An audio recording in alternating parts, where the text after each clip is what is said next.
National Weather Service in Honolulu, meteorologist Robert Bohlin joins us, and he's here to talk more about the potential impacts that we could see. Good morning to you, Robert. Fausto expected to continue. Yeah, good morning. Continue weakening. So, looking at the current satellite imagery this morning, does anything stick out to you? Yeah, there's a lot of good information with Fausto. It's on a high confidence track, which basically means that there'll be some slight deviations from what's going on. But it's about 1,300 miles away from the Hawaiian Islands, and as it's on approach, there are some unfavorable conditions it's going to run into, some headwinds, if you will, that are going to continue to weaken the system per the latest forecast from the National Hurricane Center. So the scenario we had. Previous tropical cyclones, Olivia in 2018, which is kind of a similar analog for this storm. So if it goes a little bit further north, then we're going to have less of an impact, less wind impact. A lot of the stronger winds are on the north side of the system. If it goes a little bit further to the south, and these are slight deviations, then we could get some flooding impacts or heavy rain impacts. So it's something that the public needs to be very aware of and keep watch early next week as the system gets closer, because even slight deviations in this track can mean big time impact differences. Exactly. So we got to stay on top of this forecast really from day to day. Do you plan to issue any tropical storm watches or warnings, or is it too early to tell that? It's still too early to tell, but with this track coming in, it's likely at some point we'll be issuing something. Either starting with a watch and maybe into other products. But again, it's a little too early to tell right now. I don't want to jump the gun.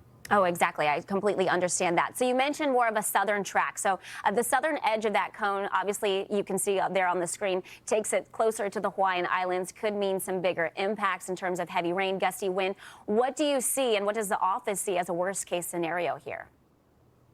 So if it goes a little bit further south, and we were talking about, potentially 40-mile-an-hour winds, heavy rain. We've seen from these types of systems on these particular tracks, we've seen flash flooding with the heavier rain, is definitely in the offing. If it goes further north, then it's just going to be kind of a humid, no wind type of a scenario. So it's very subtle, these differences, but they will lead to significant impacts on the ground, depending on the island you're on. It is not just Fausto. We're also watching Tropical Storm Genevieve. And here, there's been some discussion that there could be rapid intensification with this storm. It could become our first major hurricane of the season. So do you see any direct or indirect impacts to Hawaii? I think maybe here might be more so the indirect impacts, if you see any. From the next system? Yes, from Genevieve. Right. I think that's more of a northern track. The further north it goes, usually they're less impactful for us. But again, it's pretty far out. So we just have to, it's going to be an active season. So we're just encouraging the public to, prepare now for an active hurricane season. Now's the time to prepare, make sure that you have all the food and everything. Your family emergency plan is good to go. Yes, you mentioned an active season since it is an El Nino. Can you give us an idea what your office is expected going forward in terms of activity? Do we expect more instances like what we're following right now in the Pacific Basin? Correct. We're expecting to see more storms than normal.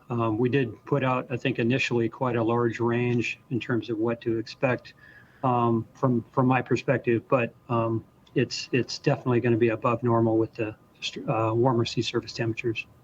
All right. Well, we thank you for waking up with us, Robert. We were having some chatter beforehand. If you woke up early to join us because it's 1 o'clock your time, or if you've been staying up all night, you woke up early. Yeah. So we appreciate you taking the time and just giving our viewers a little bit more of a sneak peek into what's to come and what your office is monitoring in terms of all the activity in the Pacific Basin. So Robert Bohlin with the National Weather Service office out of Honolulu, thank you. Thank you, Melanie.